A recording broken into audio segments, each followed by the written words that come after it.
I'm Scott Hove, and this is my studio known as Cakeland. Well, it's very experiential work. It is three-dimensional. It has a whole story as you go through it.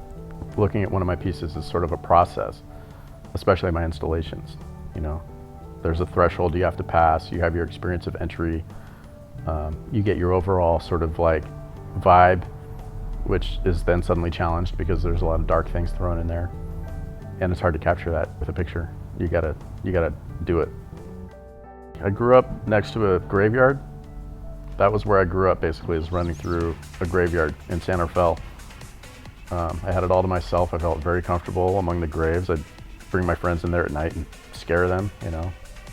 I just feel comfortable around it. The whole prospect of death does not really concern me a whole lot. It's just part of the process of life, and I just like to include that process in the art. I start just with like a feeling. Like I want it to have like a glow. I want it to have a tunnel, and then start making forms that look like cakes. Doesn't matter what it is, because after you put the paint and the frosting on it, the materials disappear and the cake appears.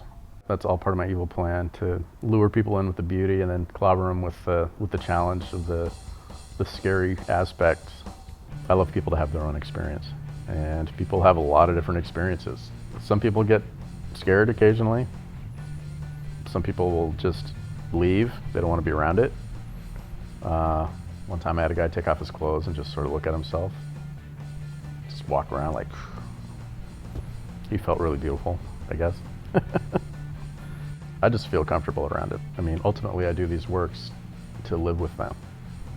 I create these fantasies because that's where I want to be. Creating that place is what my art is all about, and it gives me a lot of satisfaction to be able to, at the end of the day, just experience the work myself and to walk through my installations.